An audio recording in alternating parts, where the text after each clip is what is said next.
आंखें सब बातें कर लेती हैं। जो आंखें बातें कर लेती, ऐसा सोचकर शैलेश पुत्र फोड़ने के लिए बैठ गया तो पापी। वो आंखों से आंखें बतिया रही हैं तो पापी। आंखों मिली हैं, आंखों से बातें मत करो, आंखों से मेरे मित्र आत्मा को निहारो, नासाक दृष्टि करके अंदर झांक के देखो।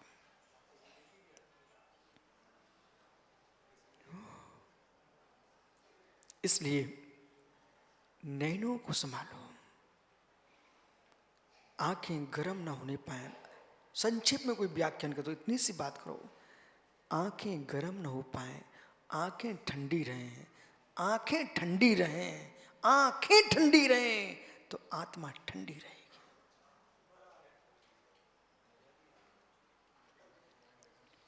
मजा भोगों में आता है, तत्वोपदेश में मजा नहीं आता, आनंद आता है। इसलिए ज्ञानियों आंखें जो है ये ठंडी रहे, और आंखें छुप छुप के निहार रही हैं। मैंने पूर्व में कह दिया है, संयम ईमानदार पालते, बेईमान नहीं पालते। और जो धर्म होगा सेठी जी वही संयम होगा। इन नैनों का संयम। एक से मेरे मित्र समाज ने शादी की है, वो आंखें लाखों पर जा रही हैं, पाप का बंध लाखों का होगा।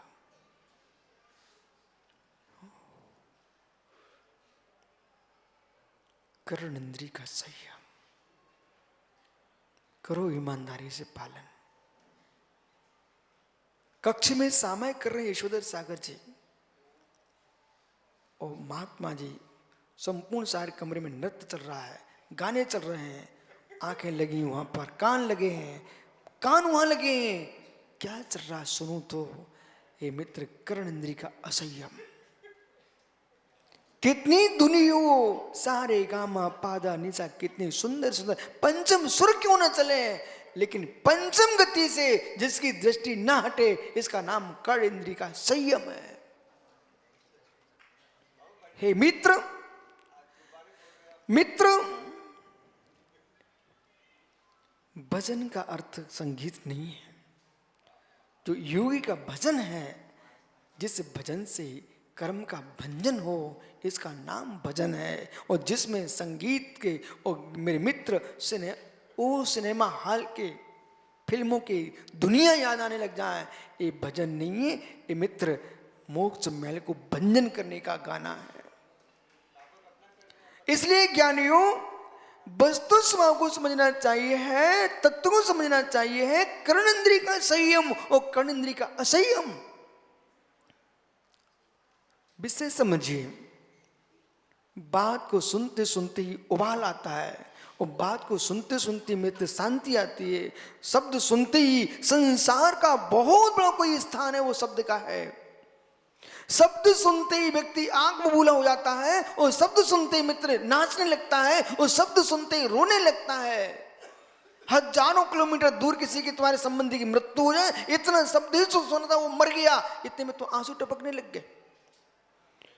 और ज्ञानी हजारों किलोमीटर दूर कहीं करोड़ों का मुनाफा मिल जाए, हाथ में कुछ भी नहीं आया है, गुदगुदी छा गई। ओह हे मित्र, सोचना चाहिए, क्योंकि आप ऐसा मत समझो हमने 16 का भोजन प्रारंभ कर दिया, बस महाराज जी हमारा संयम प्रारंभ हो गया है। वो एक संयम के एक विधि है, न कि पूर्ण संयम है। 16 का भोजन संयमियों को करना ही चाहिए, लेकिन मात्र 16 के भोजन मात्र को पूर्ण संयम मत नहीं मान लेना चाहिए। 16 का भोजन करना ये संयमी की आहार प्रणाली है, लेकिन मेरे मित्र 16 के भाव भी होना चाहिए। मालूम चला कमल काला ने धोखे से कोई माँ की साड़ी छुल गई, वो ऐसे पड़ी लेकर लुटिया, बोले देखो कहां गया। माँ एक बाल्टी पानी में तुम फिर से 16 कर लेती, लेकिन जो तुम्हारे भावों में जो अशुद्धि हुई है उसके शुद्धि करने कहां जाओगी। इसलिए बोध होना चाहिए। जितनी त्यागी वृत्ति है, कहीं किसी से छिल भी जाए अपना रूप मत दिखा देना, नहीं तुम्हारे रूप से आपके संयम के प्रति लोगों की श्रद्धाएं टूट रही हैं। श्रद्धाएं टूट रही हैं।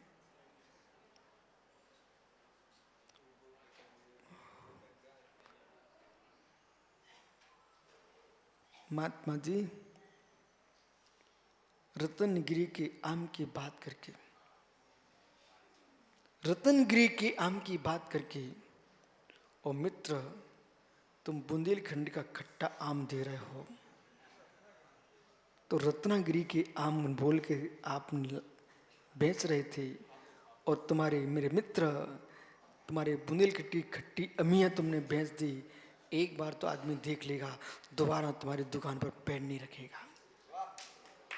तीन लोक के नाथ तीर्थंकर वर्धमान महावीर के शासन में, महावीर की चर्या की बात करो ओ मित्र, और बुंदेलखंड की खट्टी अमियाँ खिलाओ तो लोग तुम्हें देखने नहीं आएंगे।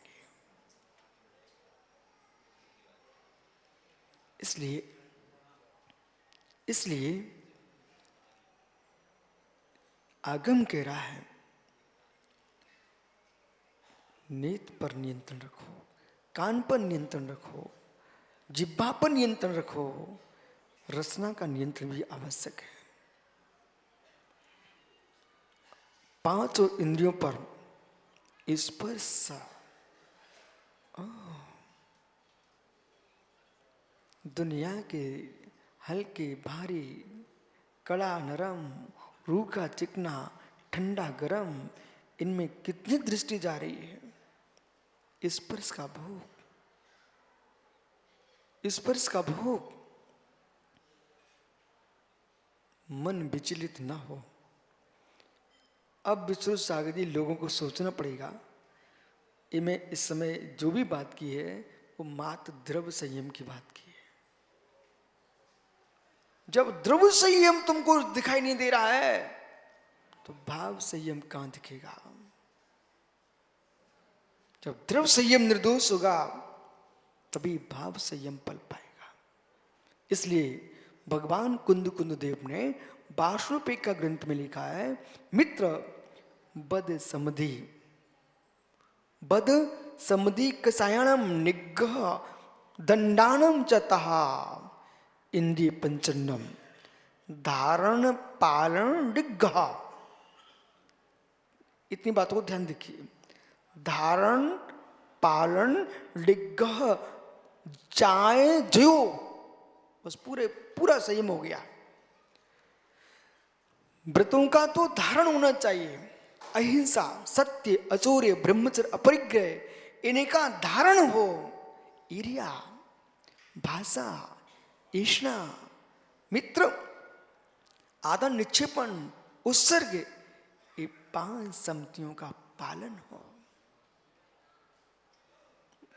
क्या नहीं सदैव सागर जी, पंचम काल है, कितनी सी साधन इसके युग में है। इस काल में यदि स्वाध्याय भी अच्छे से कर लिया बेटा, बहुत बड़ा तप है। और जिन वाणी सुनने में चित्त यहां भागता है तो मित्र फिर तो क्या हो सकता, पूरी सामाजिक में खड़े हो, एक भक्त तो खड़ा ही रहता आपके पास 24 घंटे।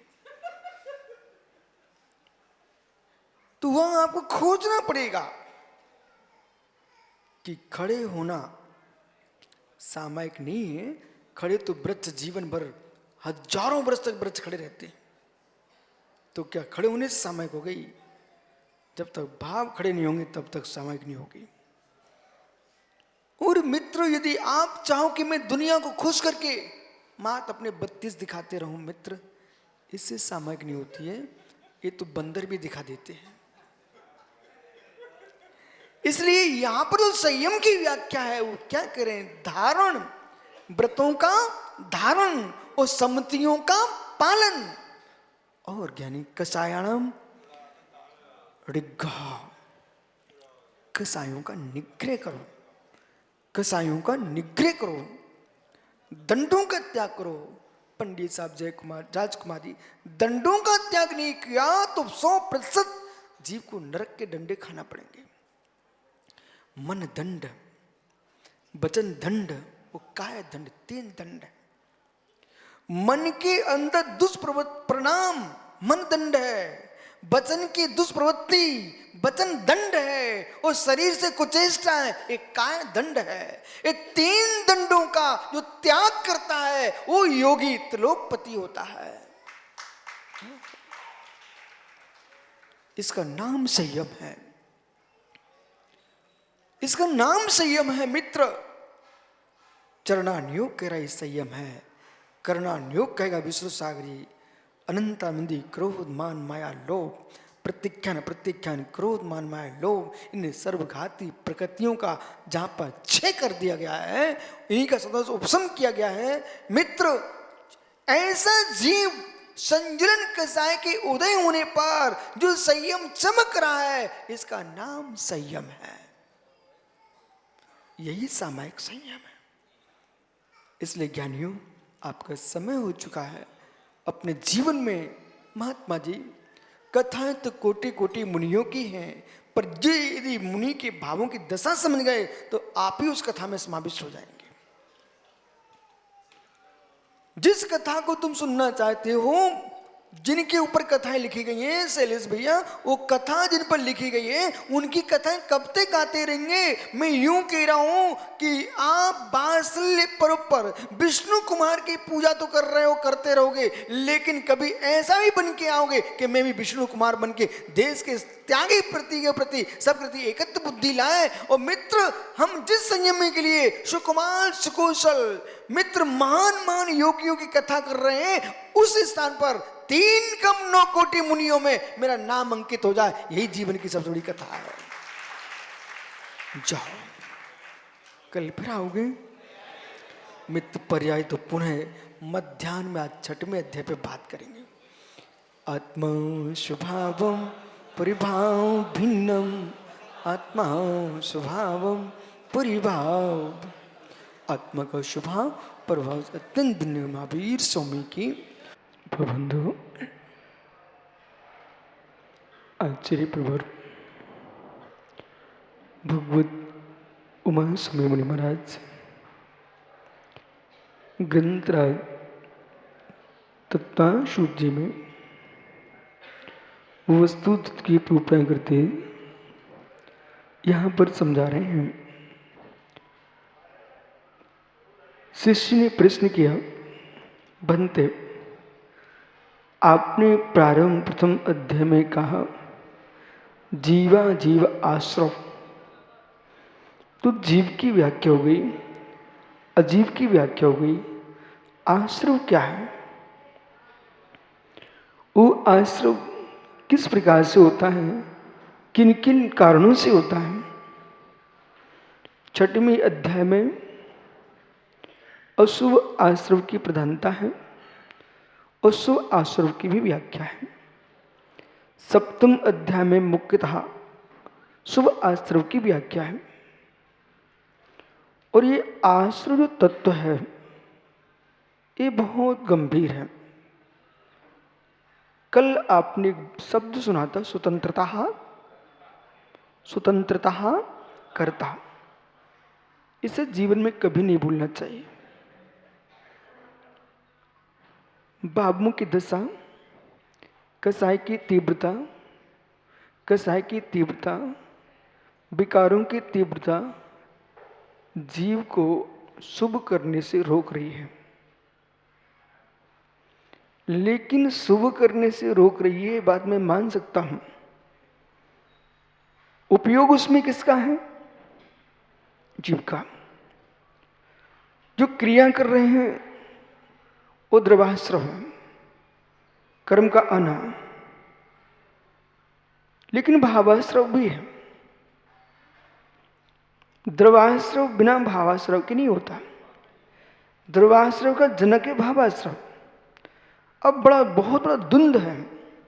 इस द्वंद्व की वर्तमान के युवाओं को जानकारी होना बहुत जरूरी है। जो थोड़े से धर्मात्मा हैं वो इस द्वंद्व को नहीं जानते, वे बच्चे आत्महत्या कर लेते हैं। बहुत समझ के सुनना। और जो धर्मात्मा नहीं है वे अशुभ करके भी अशुभ अशुभ ही करते रहते हैं, तीव्र पाप का बंद कर लेते हैं। धर्मात्मा हैं, अशुभ हो गया उनसे, उनको लगने लगता कि हाय अब मेरा जीवन व्यर्थ है, अब किसी को चेहरा दिखाने के पीछे से मर जाना श्रेष्ठ है। इस भाषा का प्रयोग कभी नहीं करना चाहिए।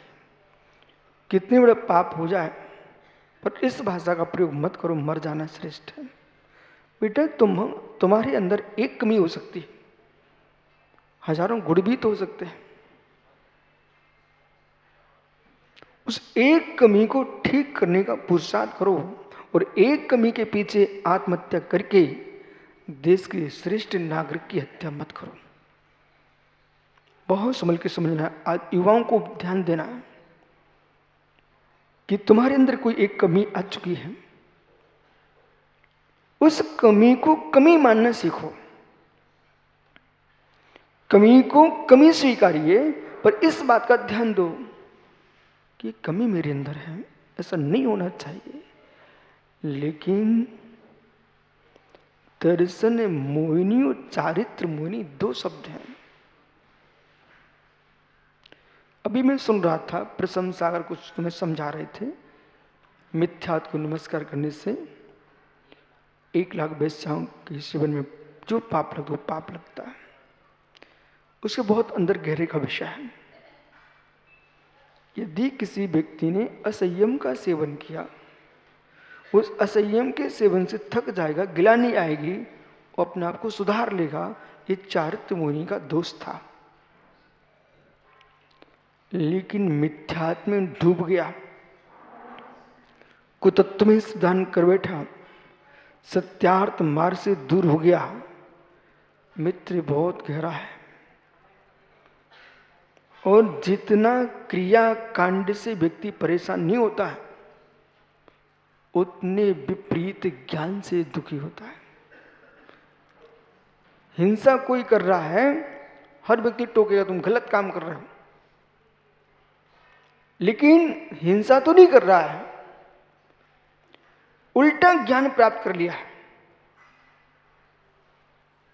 क्रूर लोगों के पंथ नहीं चलते, हिंसकों के पंथ नहीं चल पाए, उनका कोई ना कोई विरोधी खड़ा हो गया। पर जो ज्ञान की बातें करते रहे और ज्ञान की बातों को सुधार नहीं पाए, सुलझ नहीं पाए, इन लोगों के द्वारा लोग मिथ्यात्व में डूब करके संसार में अधिक भटके हुए हैं। इसलिए रजत ज्ञान में विपरीतता नहीं आना चाहिए।